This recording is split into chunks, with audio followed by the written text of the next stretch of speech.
the Indian Society of Critical Care Medicine, Hyderabad branch. Sir will be just chairing the session. Over to you, Dr. Subha Reddy. Yes, good evening all. Thank you, sir, for giving this opportunity and nice meeting all of you. Very, very important topic we're going to discuss this evening, that is antibiotics in neurocritical care. And we know these are the drugs which are commonly misused or abused, and then we are responsible for antibiotic resistance. And sometimes we don't have much choice when you are selecting antibiotics.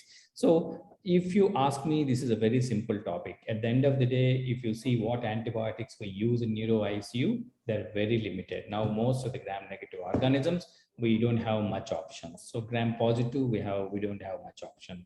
So at the end of the presentation will be narrowed down to only few antibiotics, but we have to discuss about all the antibiotics and then what are the common bugs and then common infections and how to treat. So for this excellent, to give this talk, we have excellent speaker, Dr. Anil from Amara Hospitals, Tirupati. He did his DNB neuroanesthesia and neurocritical care, and he's presently working as consultant neuroanesthesia and neurocritical care. Over to Dr. Anil. Thank you so much, sir. I feel honored to present a topic in front of the stalwarts in critical care. So today, good evening, everyone. Today we are going to discuss about antibiotics in NeuroICU and neurosurgery, because I'm gonna present about the antibiotic prophylaxis for neurosurgery. Shall I start, sir? Yeah, Dr. Anil, please, you can start. Yes, sir. So as we know, we all use antibiotics every day in our everyday ICU practice. So I'll start with this basic antibiotic classification. Usually antibiotic, the new definition is it's any agent which can be used to treat any systemic infection. So the antibiotic classification is very vast based on the structure of the ring which is present in the antibiotic. They have been classified based on the beta-lactams or aminoglycosides. And based on their spectrum of coverage, they have been divided into broad spectrum and narrow spectrum. Based on the mechanism of action, they have been divided into cell wall synthesis inhibitors and the site of action like protein synthesis inhibitors, DNA synthesis inhibitors. And based on the efficacy of the... Dr. Anil, can you change it to slide more? Yes, sir. Yes. Thank you. One second, sir. I'll just keep a slideshow, sir.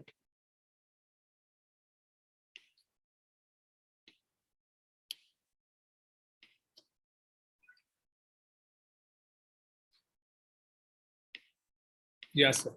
So based on the mechanism of action, they have been classified as cell wall synthesis inhibitors and the antibiotics which interfere with the cell membrane formation, or the antibiotics which interfere with the protein synthesis based on the subunit, whether it is 50S subunit or 30S subunit. On some of the antibiotics, they act on nucleic acid synthesis based on the whether it is DNA or RNA. They have been classified.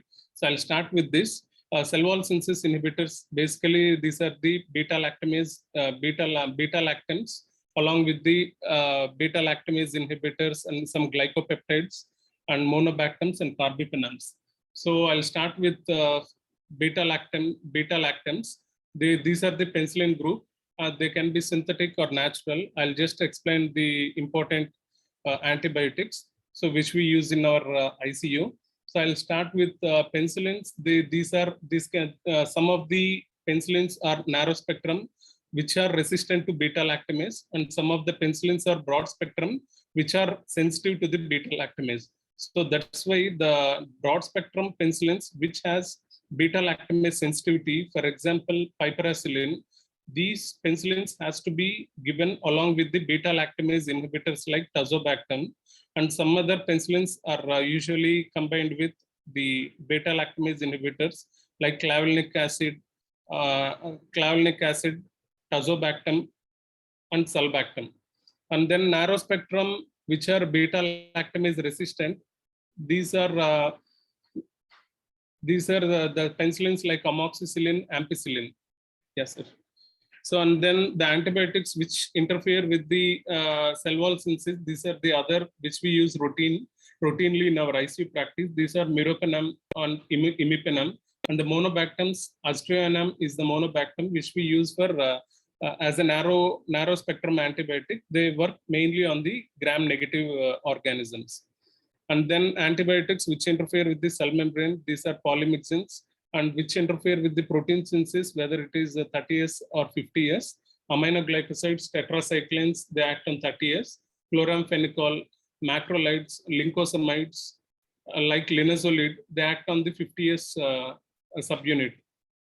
And then the antibiotics which inhibit the nucleic acid synthesis, like quinolones and rifampicin, and the folate metabolic inhibitors, sulfonamides and trimethoprim.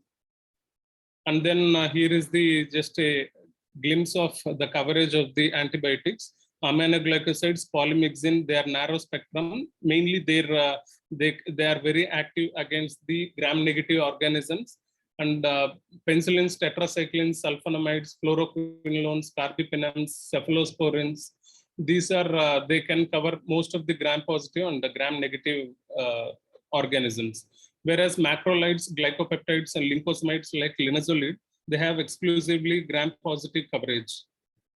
Coming to the difference between the penicillins and cephalosporins, the penicillins, they are the excellent antibiotics. The problem with these are most of them have beta-lactamase hypersensitivity, and the side effect profile for penicillins is actually the hypersensitivity is more, whereas cephalosporins, the adverse reactions are a little bit better than penicillins. Coming to the cephalosporins, there are four generations of cephalosporins. Even a fifth generation cephalosporin is there. And when we see all the drugs in the cephalosporins, when you start seeing from the first generation to the fourth generation, the coverage of the antibiotics, the bacterial coverage is different. The first generation, they act mainly against the gram-positive, and the second generation, mainly gram-positive. The third generation, they have weak gram-positive coverage, and mainly they act against the gram-negative organisms. And the fourth generation, importantly, we have cefepime, which has equal efficacy against the gram-positive and gram-negative organisms. And coming to the, we'll go to the next slide. So this is the antibiotic susceptibility chart, which has been released in 2022. So here we can see I'll just go through the main important drugs. If you see here, meropenem, it has broad spectrum coverage, including everything like gram-positive and gram-negative, except MRSA and atypical organisms like Legionella. Whereas tigecycline, it has gram-positive coverage, a complete gram-positive coverage. Along with that, very few gram-negative, except Neisseria meningitidis and Pseudomonas. More important anti-pseudomonal drug, what we use in our regular practice is piperacillin with tazobactam. So I'll move to the next slide. So these are the mnemonics for remembering the bactericidal antibiotics and bacteriostatic antibiotics. Bactericidal antibiotics, beta, as I said just now, beta-lactams, aminoglycosides, metronidazole, quinolones, rifampicin, and polymyxins, they are bactericidal. And as we know, polymyxin is a narrow spectrum antibiotic. And even rifampicin, even though it is bactericidal, usually it won't be used as a monotherapy.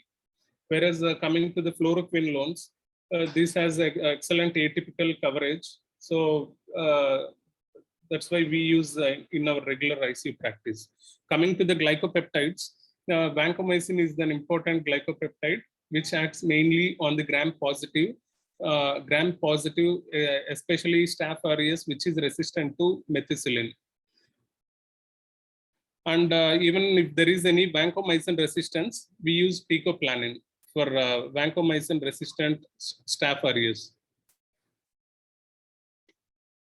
So we use antibiotics in various situations in neurosurgery and NeuroICU as a regular antibiotic prophylaxis for the elective and emergency neurosurgeries and to treat specific infections. And most of these antibiotics have adverse effects like ototoxicity. If you come to macrolides, aminoglycosides, they have ototoxicity and nephrotoxicity. Penicillins, they have allergic reactions. And then imipenem. Imipenem is a carbapenem which has a low threshold for seizures. So usually we prefer meropenem unless there is a clear-cut organism susceptibility to the imipenem. And then there are various reasons for developing an antibiotic resistance in our ICU, whether it can be due to a wrong timing, wrong drug, inappropriate drug in a wrong time, in an inappropriate dosage. And then based on the patient, various risk factors, whether patient is a partially treated meningitis, they can have more antibiotic resistance to the antibiotics, or else if certain in Indian ICUs, there is more nosocomial infection compared to the Western ICUs. The reason for this is here in what you say, not following any standards in selecting the antibiotics. This is what I feel. So, and then coming to the general principles of antibiotics, this has to be remembered. The factors which can increase the blood-brain barrier permeability and the factors which can reduce the blood-brain barrier permeability. So the lipophilicity, it increases the blood-brain barrier permeability. So coming to meropenem, we use double dose of the regular systemic dose for meningitis. The reason behind this is it's a hydrophilic drug. So the dose has to be doubled. Sir, is it correct, sir? Yes. The dose has to be double when you're using meropenem, and even the ceftriaxone, when you're using it for the meningitis, you have to give the double dose, 2 grams IV BD. And as you rightly said, the antibiotic resistance is very high in our ICUs because basically the antibiotic stewardship program is not happening in many of the hospitals. And when you're using higher antibiotics, now if you look at the meropenem, 70% of the bacteria are resistant to meropenem. If you look at Acinetobacter, 70 to 80% we have resistance to meropenem. So we have to depend on only colistin. So in your previous chart, you did mention about colistin. So colistin, the polymyxin E and polymyxin B is the most commonly used antibiotic for multi-drug resistant gram-negative infections. Carbapenem resistant infections. Yeah, carbapenem resistant Enterobacteriaceae, Klebsiella, E. coli, Pseudomonas, and Acinetobacter. So we have to depend on colistin, we have to depend on phosphomycin, tizicycline, and then we have to see the synergistic effect, and then we have to combine the. Aztreonam can be given also. Recently, we have given for a patient, sir, in our ICU. Aztreonam. Azithromycin has a very good efficacy, like MBS, New Delhi metallo-beta-lactamases. If you look at the resistance pattern for carbapenem resistance, if you look at the carbapenemases, we have OXA48 and then we have metallo-beta-lactamases. Okay. So the new drug in the market is ceftazidime avibactam. Ceftazidime avibactam, that's a Javisepta by the Pfizer. It has got excellent efficacy for the many gram-negative organisms. And it is very good for Klebsiella. It covers OXA48 resistant bugs, but it doesn't cover metallo-beta-lactamases. In our country, metallo-beta-lactamases is also a problem. So we add azithromycin. Your monobactam like azithromycin will act against the metallo-beta-lactamases. So we can combine ceftazidime avibactam with azithromycin. Yes. So in our ICUs, when you use ceftazidime avibactam as a monotherapy, we failed in many cases. There was no. You have to add avibactam, sir. Yeah, ceftazidime avibactam with azithromycin. Yes. Yes. Yes. Thank you, sir. Yeah, thank you.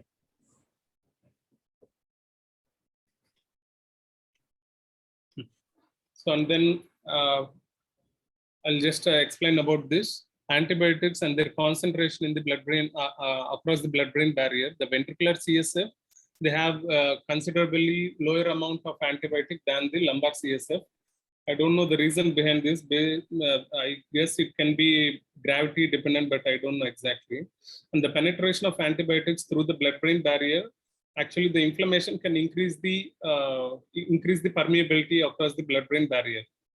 So, and coming to this slide, just as I said before, the hydrophilic drugs, lipophilic drugs, they are different. The beta-lactams, aminoglycosides, glycopeptides, all of these drugs are hydrophilic. So they have limited access in crossing the blood-brain barrier. So the dose has to be increased compared to the regular systemic dosage. And coming to the lipophilic drugs, they have an increased penetrating capability. So levofloxacin or any other fluoroquinolones, lincosamides, macrolides, metronidazole, they can be no need of any change of dose. So coming to the CNS drug distribution, as I said before, the lipophilicity, it increases the penetration of the CNS. Protein binding capacity, it reduces the penetration. Molecular weight inversely related to the penetration. Ionization, they're less likely to cross blood-brain barrier. So before going to the infections, various infections in ICU, I'll just give a gist of fever in ICU. So fever in ICU is a very common day-to-day problem what we see in our ICU. So the reason for ICU fever, it can be infectious or non-infectious. So first of all, we have to see like that. So if we are seeing to it like patient has fever along with that, if you're suspecting infections, then we have two options, whether it is hospital acquired or community acquired. If a patient has a fever along at the time of presentation, we can consider it as community acquired. If we are suspecting infection in them, if it is developing after 48 hours of admission, it can be hospital acquired. So community acquired, usually they have LRTI presentation along with bronchitis. So streptococci or viral can be the reason. 15% of the VAP, the gram-positive, gram-negative bacilli, most of them, even fungal, they are hospital acquired. So these are the differentials for fever. So infectious, as we know, nosocomial pneumonia, CVC, CLABC, CAR-T, HAP, or urosepsis, meningitis, surgical site infection, Clostridium difficile colitis, intraabdominal sepsis. These are the common causes for fever. And coming to the non-infectious, drug fever. So mainly patient, some drugs like minocycline, they can have a fever as a side effect. Even some drugs like trimethoprim, sulfamethoxazole, they can trigger aseptic meningitis. Even NSAIDs can trigger aseptic meningitis. So I'll go to the next slide. So here mainly we are discussing about meningitis, especially bacterial meningitis. So even I'll just tell about viral meningitis. Viral meningitis, usually these patients are less critical than bacterial meningitis. So bacterial meningitis patient is usually will be sick. Coming to the viral meningitis, usually it occurs in the young children, and because of these days, because of improving vaccination, the bacterial meningitis is going down. This is what I have read. And coming to the viral meningitis, these numbers are going up. But most of the viral meningitis, the treatment is supportive care, unless it is a HSV encephalitis, where acyclovir has a role. If it is a meningitis, I guess acyclovir has no role in treating viral meningitis. So usually we give supportive care. Coming to the bacterial meningitis, patient can have fever, meningeal irritation, especially nuchal rigidity. But patient won't have any mental confusion. Why? Because the bacterial meningitis, where the leptomeninges are getting involved. So because of that, the meningeal irritation is the basic presentation. Whereas in viral encephalitis, the involvement of parenchyma will be there. So where patient can have a mental confusion, altered sensorium. So along with this, it is important to differentiate a bacterial meningitis from viral meningitis or aseptic meningitis. When we call aseptic meningitis, it means that the cultures came as negative. So this aseptic meningitis can be even drug-induced, like I said before, NSAIDs or trimethoprim. So usually we identify, we come to the diagnosis based on the CSF analysis, but some hospital-acquired ventriculitis, some infections like that, the CSF analysis will be not conclusive in confirming the diagnosis of ventriculitis. But in differentiating meningitis, whether it is bacterial or viral, they have an important role. Along with that, if it is viral, usually we depend on PCR or nucleic amplification studies for identifying the HSV or enterovirus or the other CMV, EBV viruses and all. So bacterial meningitis, there is a bacterial meningitis score where they have certain points which has been differentiated. If patient CSF came as gram stain positive and patient CSF protein is elevated, along with that, if the patient has nuchal rigidity, so some 2 points has to be given for nuchal rigidity. Based on this score, it is easy to differentiate from the viral meningitis to the bacterial meningitis. So presentation, the mortality will be is 25% and morbidity is very high, 60%. Presentation is fever, nuchal rigidity, along with the focal nerve palsy or coma. Seizures can be present in 30% of the cases, and it is an independent predictor of mortality. Even patient can have systemic complications. They can land in septic shock, pneumonia, or DIC. So here is the diagnostic approach for acute bacterial meningitis, meningoencephalitis, and acute viral encephalitis. So as we see here, the presentation, it is fever with nuchal rigidity for bacterial meningitis. Why? Because only meninges are getting involved. So patient can have that meningeal irritation. This has to be differentiated from meningismus, where patient can have the similar presentation. And coming to the meningoencephalitis, patient can have fever, neck stiffness, along with some mental confusion. If it is viral encephalitis, as brain parenchyma is getting involved, patient can have mental confusion, which is of more or prominent.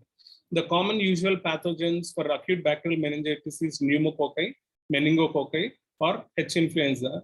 It mainly, the usual pathogens is based on the patient age. If the patient is up to 50 years, from 18 years to 50 years, the most common pathogens are pneumococci, meningococci, and influenza. If a patient is above 50 years, then even we have to think about immunocompromised status, or listeria can be a reason for meningitis. So usually we prefer LP as a sole study. Means along with this, CT scanning has to be done unless patient has any altered sensorium along with GCS drop, where we expect some herniation is happening inside. So for these patients, we should not do an LP unless a CT is done.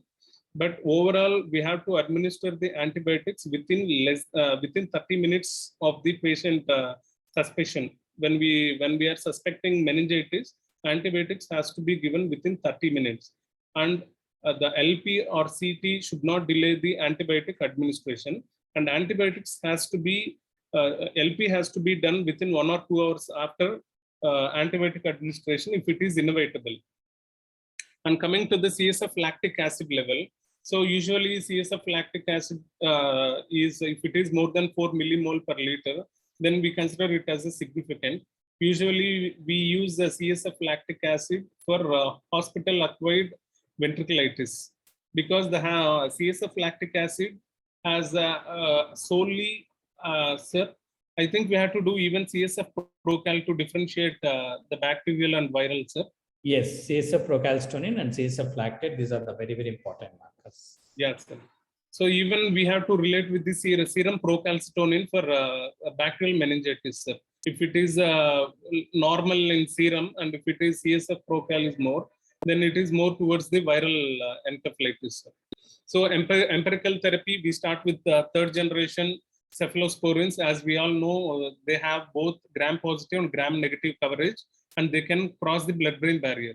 So when we talk about cephalosporins in neurocritical care, we must know that the first two generations of cephalosporins cannot cross the blood-brain barrier, whereas the third generation and fourth generation can cross the blood-brain barrier. So usually we prefer third generation or fourth generation. Along with this, if patient has any penicillin allergy, meropenem can be given. So if you are suspecting meningoencephalitis, even the listeria can be a reason. And for covering listeria, we have to give ampicillin. And if you are suspecting any atypical organisms like mycoplasma, then doxycycline has to be given. Even clindamycin can be given, no, sir, for mycoplasma pneumonia. We can give clindamycin also. Yes, sir. So these are the non-infectious mimics of meningitis. So you can go through this. Like subacute bacterial endocarditis, meningeal carcinomatosis, some leukemias, lymphomas, breast carcinoma, bronchogenic carcinoma, renal cell carcinoma, CNS vasculitis, or neuro-Behcet syndrome, and some drugs like NSAIDs, trimethoprim, all these can mimic the meningitis presentation. So coming to the diagnosis, as I said before, CSF analysis is the main thing, and clinical biomarkers like CSF lactate, serum procal, and high CRP. So usually nowadays, even serum procal is being done along with the CRP, and they both have to correlate. So usually we don't rely on the exact number. Usually we follow the trends. So this is the CSF analysis of various conditions. I'll just briefly brush it out. So opening pressure for bacterial and fungal, it is more, and total counts, it is more than 1,000 in bacterial. Most of neutrophilic predominance, if it is lymphocytic, we have to think about TBM or viral. Coming to the protein is elevated in bacterial. Even it can be elevated in all other except viral. So gram stain we use for bacterial. So this is the same. CSF lactate has major role in post-surgical meningitis. It is superior to the CSF glucose levels. If it is more than 4 millimole per liter, and if we are suspecting any post-surgical meningitis, then we have to consider CSF lactate as the first choice in deciding the diagnosis. So approach. So first of all, we see whether it is a nosocomial meningitis or community acquired meningitis. So usually we see whether patient has any CNS trauma or any skull base fractures. Most of these patients in our ICU are intubated and sedated for various reasons. So we have to clearly go through the history and patient physical examination. And the bacteria, usually they can cause bacterial meningitis because of the hematogenous spread. So we have to look for any sinusitis or mastoiditis. And in acute bacterial meningitis, as leptomeninges are involved, we see all these signs like Kernig sign, Brudzinski sign. Most of the bacterial meningitis pathogens, they are respiratory pathogens. And some of the few non-respiratory pathogens which can cause bacterial meningitis are Listeria, E. coli, and Staph aureus. So Listeria usually, as I said before, in elderly patients, if you are suspecting meningitis, even Listeria can be a strong possibility, where patient can have other comorbidities like immunocompromised status or any malignancy. And herpes simplex virus can have a wide range of spectrum of meningitis, from aseptic meningitis to encephalitis. So here is the bacterial meningitis, the age distribution.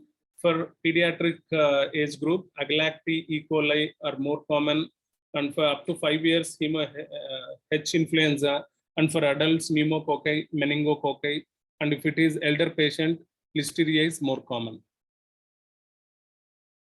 The risk factors for community acquired meningitis are otitis media, elder people, decreased immunostatus, or prior usage of antibiotics, or previous hospitalization in ICU or hospitalization.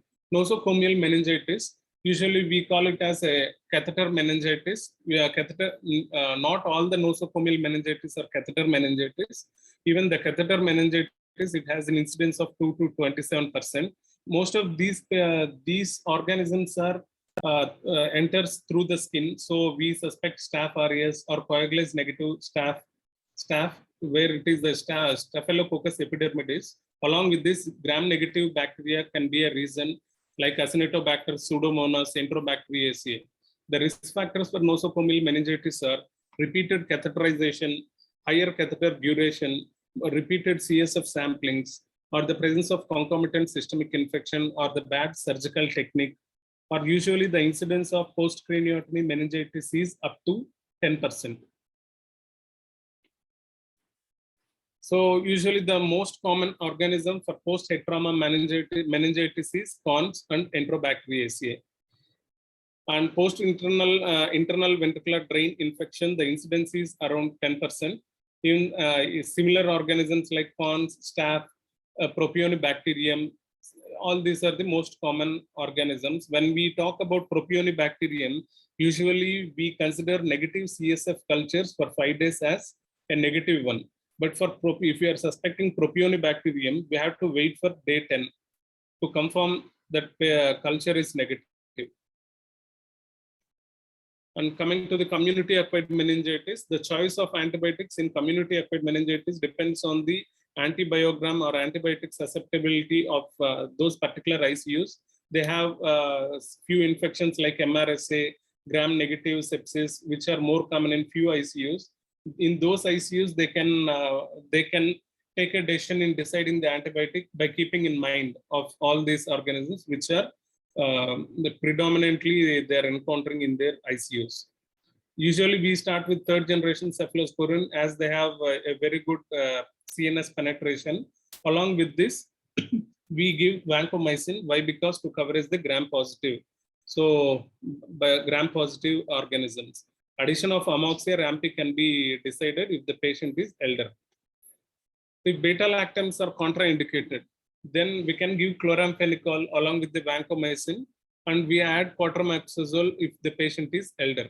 And coming to the duration of the treatment, it depends on the organism. Usually we start empirically with a broad spectrum antibiotic, and based on the antibiotic susceptibility, we narrow down the antibiotics and we fix the duration of the treatment based on the organism. If it is pneumococci, we have to treat for 2 weeks. If it is agalacti, which we see commonly in children, we have to treat the meningitis for 21 days and a week for Neisseria meningitis.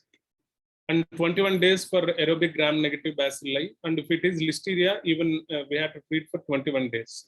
Even if there is no microorganism, usually it is better to treat for 10 to 14 days. And this is a 3A recommendation.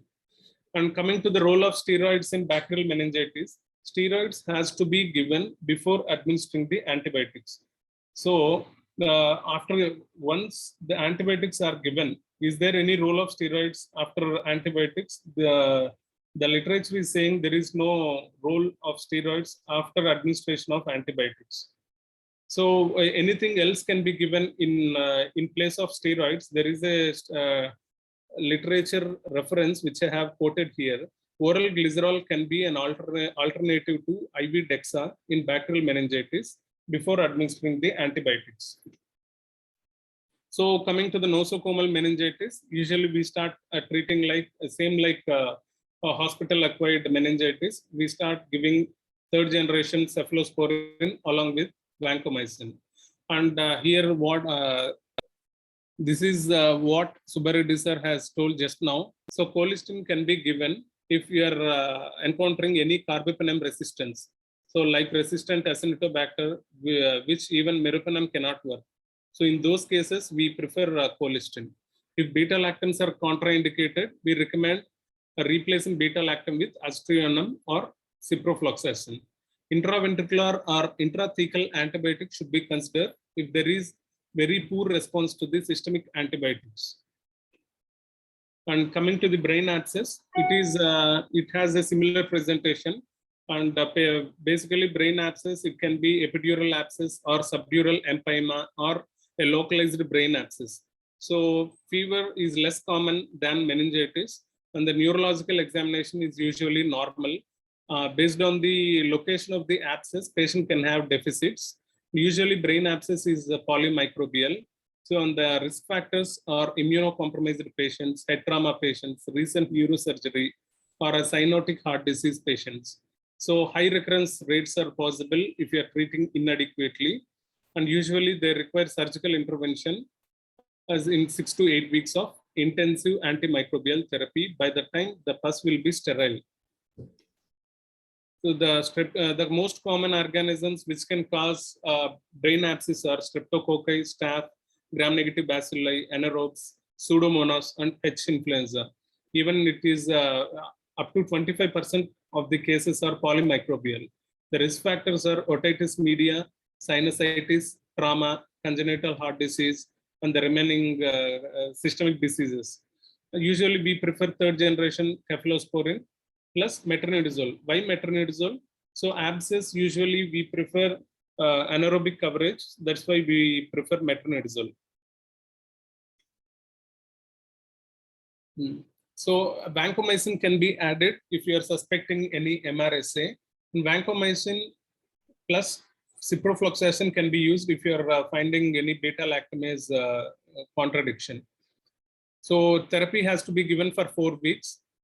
Based on the clinical response, it can be based on the clinical response, it can be extended. So at the end of the 4 or 6 weeks, abscess should be drained. Subdural empyema, it is more dangerous than the epidural abscess. Why? Because the subdural space is continuous and with less resistance. So the spread will be very massive compared to the epidural abscess. Even the patient presentation, they'll be more sick. Complications, encephalitis, brain edema, cerebral venous thrombosis, and the most common organisms are streptococci, staphylococci. So even for them, we start with third generation cephalosporins along with the metronidazole, same like any abscess. So treatment duration is similar like the other thing. 6 weeks has to be given, followed by 4 to 6 weeks of oral. As this subdural empyema, the spread is very high. Coming to the ventriculitis, it is a late complication of meningitis or improperly treated meningitis can have ventriculitis. Or for the patient for whom any EVD is kept or any BP shunts are kept, and patient developing peritonitis and migrating this peritonitis causing organisms to the brain through the BP shunts or ventriculoatrial shunts or ventriculopleural shunts. So for these patients, based on the shunt, we have to look for the patient history, and we have to look for whether patient has pleuritis, whether patient has peritonitis. Based on this, we have to look for ventriculitis suspicion. So primary ventriculitis is very rare, and the patient presentation is fever, hydrocephalus, altered sensorium, neurological deficits, seizures, and all. So these are the IDSA guidelines 2017, which I'm going to mention now. So the EVD risk causing the ventriculitis is around 15%, and the most common organisms, they are staph epidermidis or RES. Staph epidermidis is cons, and 25% of these infections can be caused by gram-negative organisms like E. coli, Klebsiella, Acinetobacter, Pseudomonas. These organisms can migrate from the peritoneal end. The initial antibiotic regimen for them is similar like meningitis, vancomycin plus cephalosporin, which should have an anti-pseudomonal activity like piperacillin, tacarcillin, and vancomycin plus meropenem. Even intraventricular vancomycin 20 mg has to be recommended by the British Society of Intensivists, if I'm not wrong. Intravenous polymyxin has a role in Acinetobacter and Pseudomonas. Shunt infections, even if a patient has shunt infection, if you are suspecting shunt infection, then patient can have new neurological deficits or new symptoms of infection or new GCS drop or mental status change. So, and patient can have an erythema or tenderness over the tubing, and patient can have fever in the absence of clear source of other infections, and patient can have pleuritis, peritonitis, and all. So even some patients, they can have glomerulonephritis presentation if they have ventriculoatrial shunt. So in these patients, CSF analysis is not conclusive for suspecting the shunt infection. They may be varied. They can be varied. So normal values cannot rule out ventriculitis. So CSF cultures has to be done ideally, and it has to be looked for 5 days. And if you are suspecting propionibacterium, we have to wait for 10 days. So negative, and then elevated CSF lactate, CSF procal elevation, it has to be there. And if you are suspecting fungal ventriculitis, beta glucan and galactomannan, CSF has to be sent. The best approach to prevent infection in receiving any CSF shunt, peri-procedural prophylactic antibiotics has to be administered, and prolonged antimicrobial prophylaxis has uncertainty benefit. And then EVDs usually we keep for 5 days, and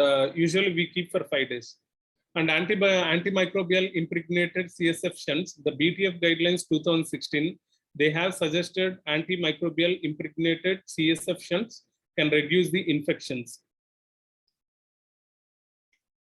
So coming to the shunt infections, most commonly gram-positive organisms, and the treatment is vancomycin, ceftazidime.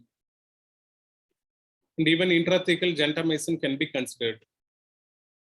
And then infection in spinal instrumentation, usually we focus on gram-positive or gram-negative, and the treatment is similar like the before, vancomycin along with the third generation cephalosporin.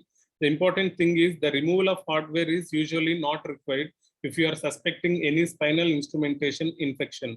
But the duration of the treatment will be for 4 to 6 weeks, followed by oral antibiotics for 6 to 12 weeks. Usually all these infections, mostly they are caused by MRSA.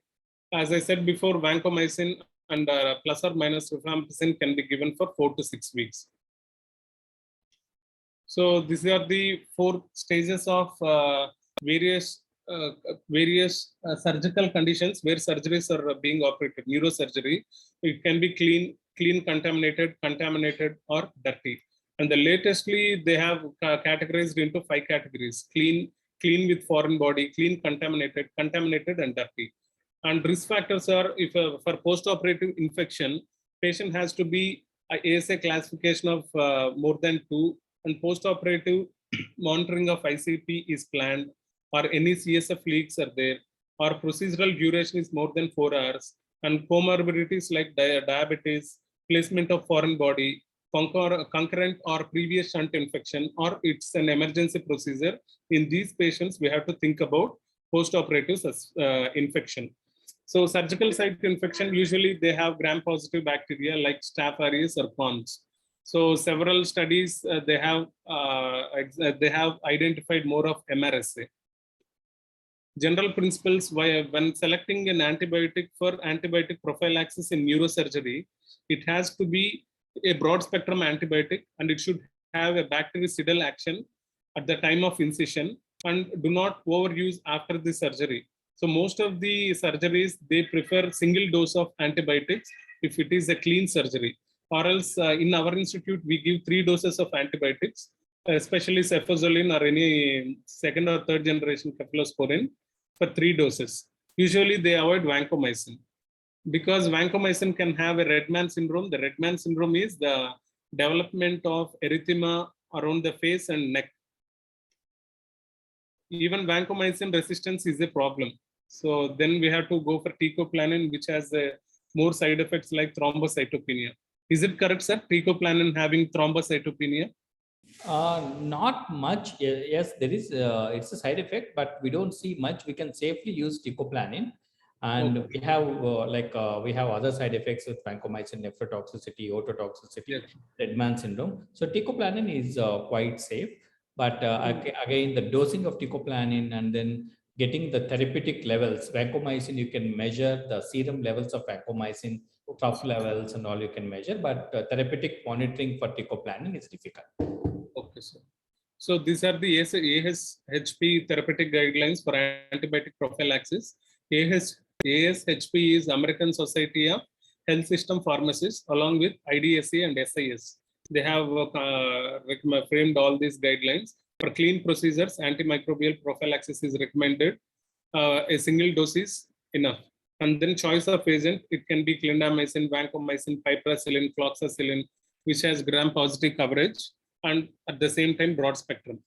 See, and there are a few studies which has compared 6 doses of oxacillin along with 4 doses of fluoxacillin along with a single dose of clindamycin and vancomycin. They found no difference between the post-op infections.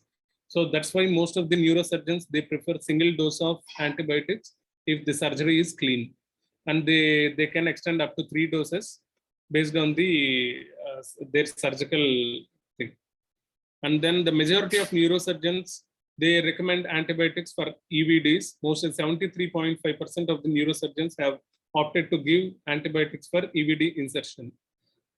And few of the neurosurgeons, they recommend even antimicrobial impregnated shunts because there are few studies which has showed reduced infection in them for whom antimicrobial impregnated shunts are being used. But as of now, there is no recommendation to use antimicrobial impregnated shunts devices. So these are the recommendation. And for elective craniotomy or CSF shunting, cefazolin can be used as an alternative agent. Broad spectrum agents like clindamycin or vancomycin can be given, mainly for gram-positive coverage. Implantation of intrathecal pumps, the same medicines, same antibiotics can be given. So level 3 recommendation, BTF guidelines, they suggest to give to prefer antimicrobial impregnated catheters to reduce the catheter-related infections. So CSF leaks, 80% of the CSF leaks, because of non-surgical trauma like skull-base fractures, they can have CSF leaks. So all these CSF leaks, whether they have to be started on antibiotics, the answer is no, unless it is infected. The CSF leaks, initially we manage them by conservative support. So by giving headrest and all, and usually we diagnose the CSF leak based on the presentation like unilateral watery rhinorrhea. Along with this, confirmatory is beta-2 transferrin presence. And HRCT can be done to locate the site where the CSF is leaking. Conservative, usually we give strict bed rest, we give antitussives, we'll make sure that patient should not cough or nose blow. All these can trigger or can increase the CSF rhinorrhea and they can get infected. So usually without any treatment, if we support the patient, the CSF leak will reduce within 7 days. And prophylactic antibiotics have not been shown any improvement in reducing the risk of meningitis. Usually within 7 days, it has to be repaired. And coming to the regular common infections, which is common to any ICU, the ventilator-associated pneumonia or CAR-T, CLABSI, all this, I'll just go through these topics. So coming to the ventilator-associated pneumonia, usually the most common organisms are gram-negative organisms, Acinetobacter, Klebsiella, Pseudomonas, or even gram-positive like staph. Our Indian ICUs, we see more gram-negative sepsis and even gram-negative ventilator-associated pneumonia. The prognosis for gram-negative VAP or gram-negative sepsis is very detrimental, means very bad prognosis compared to the gram-positive. The reason behind this is the drug which we start for gram-positive coverage, usually whatever it can be tigecycline or vancomycin or the other methicillin, all these drugs have efficient action over the gram-positive organisms. If it is a gram-negative organism, then we have to rely mainly on the antibiotic susceptibility test. So which we get the result after 48 hours of initiation of the treatment because of multi-drug resistance. The usually the organisms prevalence is based on the hospital and the ICU protocols and based on the patient risk factors. So diagnostic points, usually we prefer non-invasive sampling rather than bronchoalveolar lavage or protective specimen brushing. Why? Because it is more invasive. Even the diagnostic threshold for VAP for protective specimen brushing is less than 10 power 3 and it is 10 power 4 for BAL. Initial treatment, usually we rely on the antibiogram. Why? Because the antibiogram, it will reduce the multi-drug resistance, it will minimize the antibiotic usage, and it minimizes the MRSA coverage, MRSA prevalence. So usually we start with monotherapy or combination therapy. If ICUs are well maintained and they're not seeing any MRSA or GNB in their ICUs, they can opt for monotherapy. If the ICUs are high prevalence of MRSA or GNB, then we have to start with combination therapy. So monotherapy, usually we prefer piperacillin tazobactam, which is a broad spectrum antibiotic and which can cover both gram-positive and gram-negative, or a fourth generation cephalosporin like cefepime. or levofloxacin, which has an excellent coverage for most of the organisms, including atypical organisms, or imipenem. Imipenem, there is a difference between the meropenem spectrum of coverage and imipenem spectrum of coverage. Imipenem has less gram-positive. Sir, is it correct, sir? Imipenem has less gram-positive. Imipenem has got gram-positive coverage. It has less gram-negative coverage, no, sir? Yes, gram-negative coverage. Yes. And in most of our ICUs, we don't see MRSA at all. So we don't start MRSA coverage for any hospital-acquired or ventilator-associated pneumonia in our ICUs. It is very, very rare. The incidence is very rare. So empirically, we don't add MRSA coverage. But as we were discussing before, carbapenem resistance is very high in our ICUs. So if the patient is in shock, then you have to go for colistin directly. But again, it depends. You have to select the antibiotic which has got a good lung penetration when you are talking about ventilator-associated pneumonia. Yes, again, this colistin has got very poor penetration into the lung. So that's why now the IDSA recommendations are like we should not use colistin for pneumonia. So we have to depend on other antibiotics. If you are using colistin, then you have to go for we have to see the synergistic effect. You have to use either fosfomycin if it is Klebsiella. Fosfomycin has got a good penetration. So you need to select your antibiotic based on the lung penetration. That indirectly they through epithelial lining fluid antibiotic concentration they will find out, and then they will they have given the they give us guidelines which antibiotic is preferred. For most of our ICUs now the meropenem is not working for ventilator associated pneumonia. Sir, what about inhalation of nebulization of colistin, sir? Colistin, yes, all these nebulized antibiotics were used in cystic fibrosis patients with bronchiectasis. They worked very well, but in non-cystic fibrosis patients, so for ventilator-associated pneumonia, there are few studies. The numbers are very small. They used an inhalational colistin. They used an inhalational tobramycin.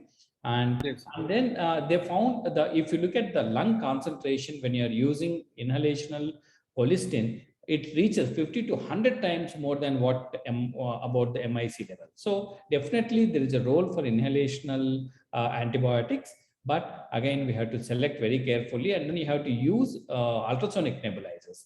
If you use regular nebulizers, you cannot the drug delivery will not of the drug will be partial. Yes. So, but the dosage is 2 million units TID when you're using inhalational colistin. Okay, sir.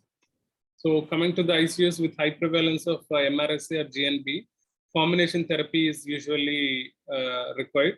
And what the guidelines they are saying, like colistin is not recommended for a routine use as an empirical agent in VAP unless you are suspecting carbapenem resistance.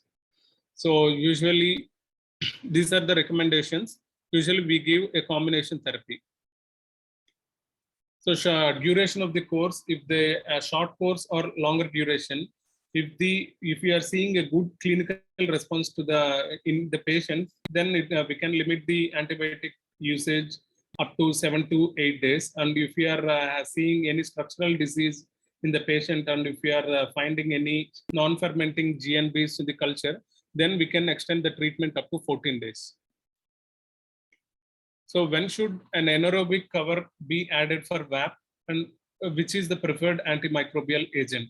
So anaerobic bacteria causing VAP is up to 2 to 7%. And the risk factors are, most of these patients they present with lower GCS or aspiration or altered consciousness, where the gastric contents, they get aspirated into the airways.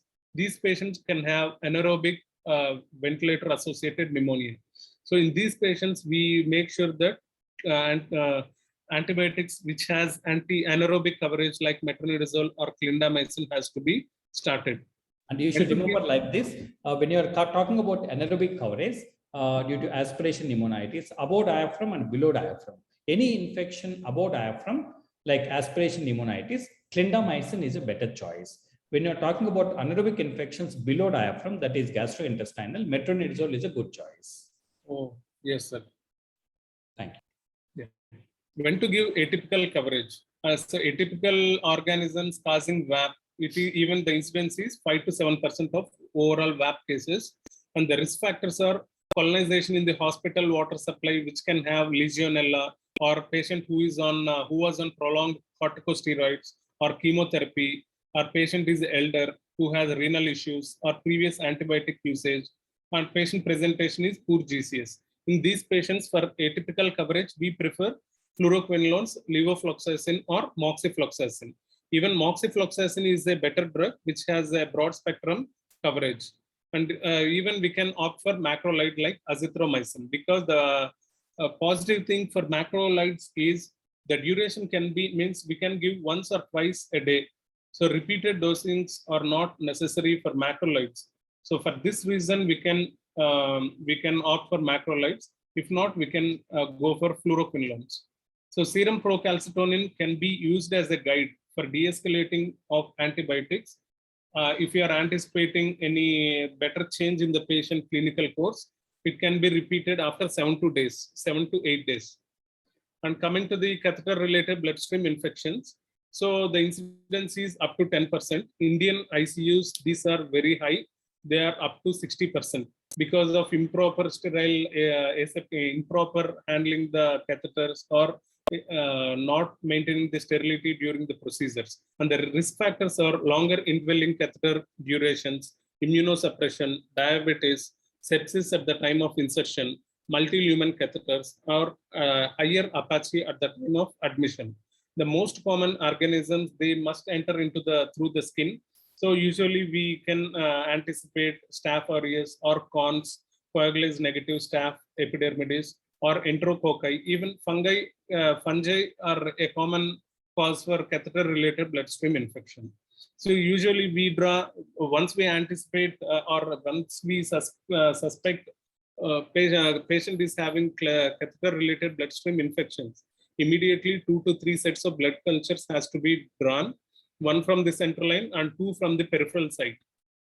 And usually when removing the central line, there is no need to send the tip for culture unless you are suspecting any infection.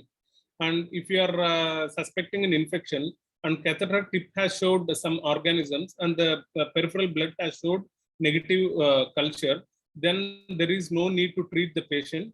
This is what the guidelines are saying. So exception, if you are seeing Staph aureus in the catheter tip, then we have to treat the patient for at least a week. Repeat cultures if clinically indicated. Usually we start with vancomycin plus or minus cefepime. If patient has penicillin allergy, cefepime can be replaced by ciproflox, or we can go for aztreonam and tobramycin. So all these are gram-positive covering drugs, vancomycin, teicoplanin, linezolid, all these are effective. And that's it.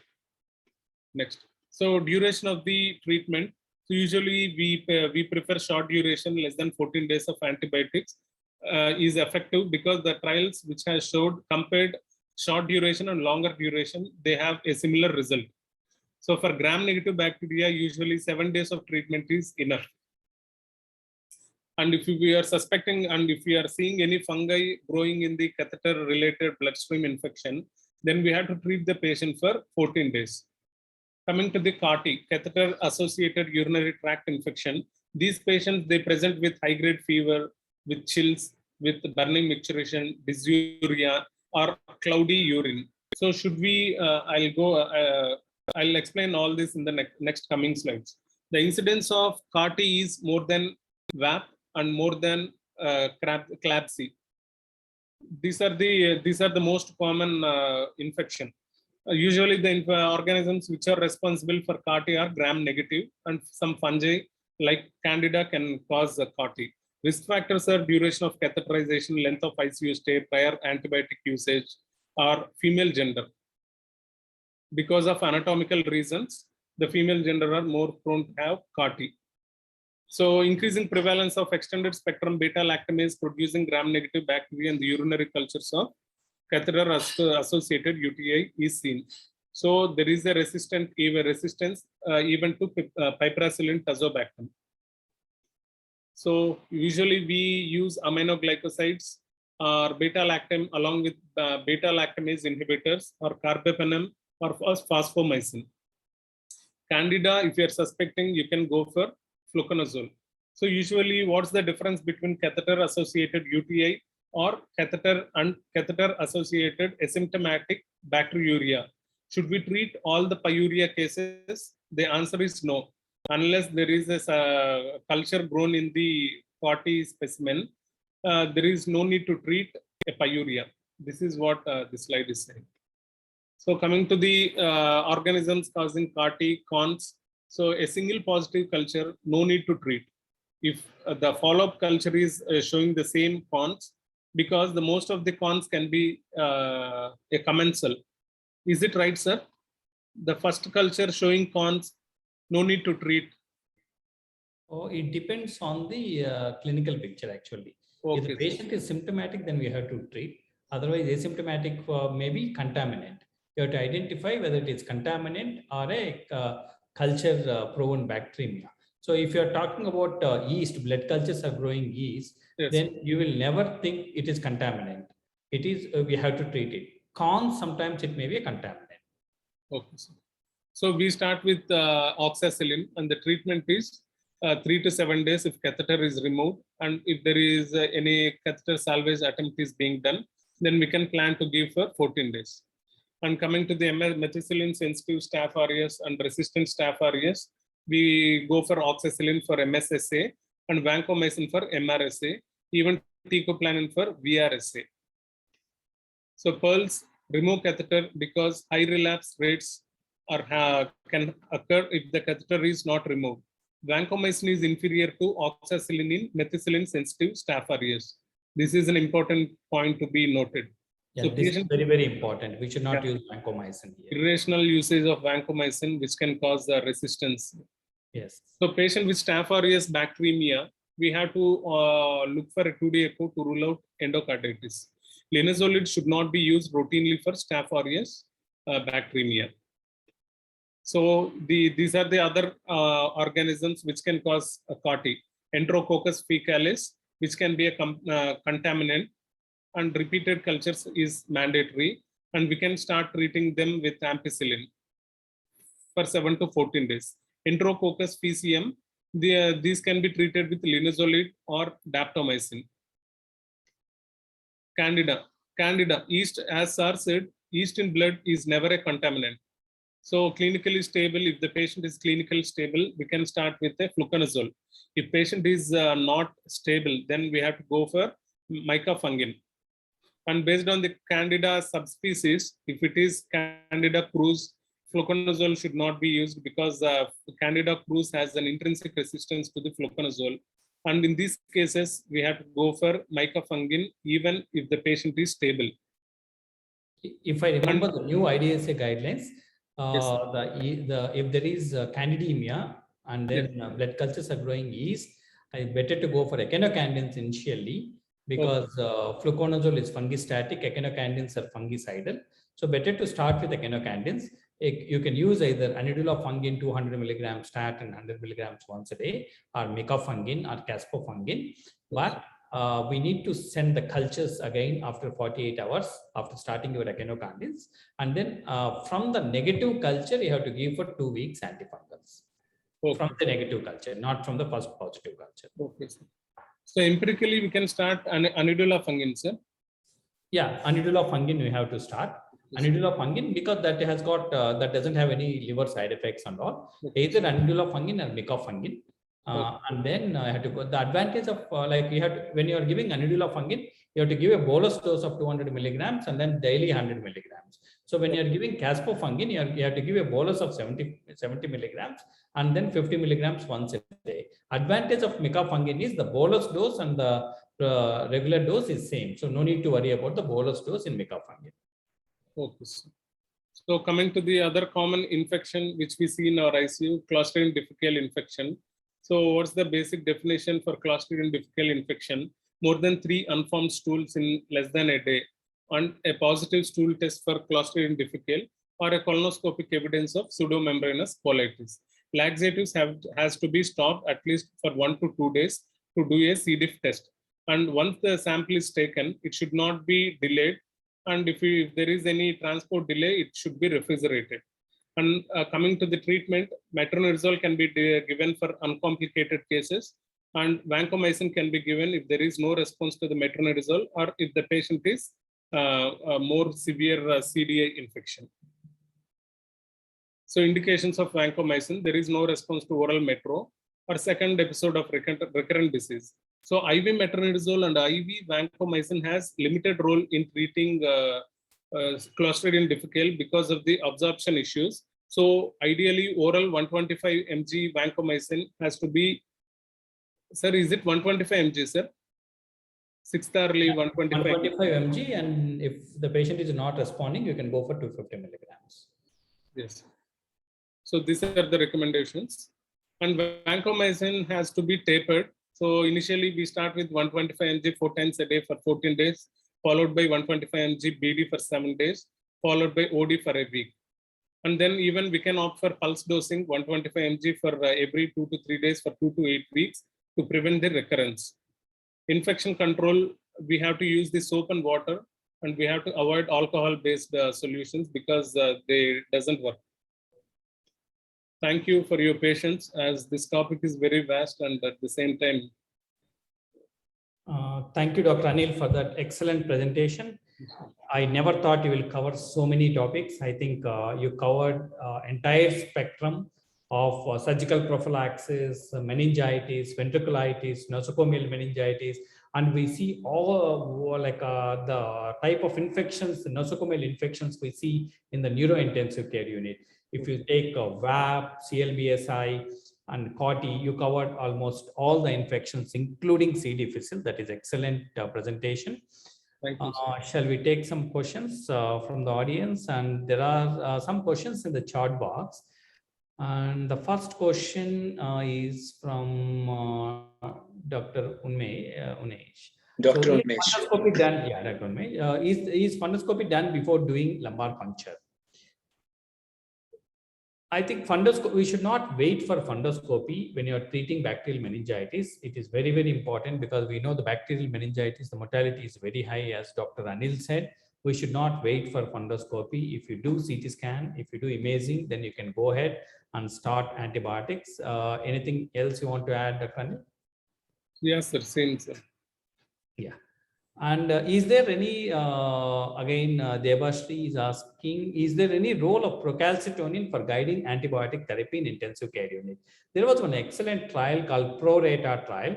So in the ProRata trial, they were using procalcitonin for guiding antibiotic therapy in the ICU. And then by using procalcitonin for initiating antibiotics, they found the less usage of antibiotics and then better optimization of antibiotic usage and less morbidity in the patients when they use procalcitonin to guide their antibiotics. But again, there is no much evidence. According to surviving sepsis guidelines, you have to use procalcitonin only to de-escalate the antibiotic therapy. So when you are de-escalating your empiric antibiotic therapy, then we have to use procalcitonin. The procalcitonin will not be used to initiate antibiotic therapy. And as Dr. Anil said in his presentation, there are a lot of non-infectious causes of fever in the ICU. So you start off antibiotic when you suspect sepsis or infection in a patient. And then when you are de-escalating or when you are stopping antibiotic, you can use procalcitonin, but not to start antibiotics in the patient because sometimes the fever may be because of the non-infectious cause in the intensive care unit. Yes, sir. Can I add something? Yes.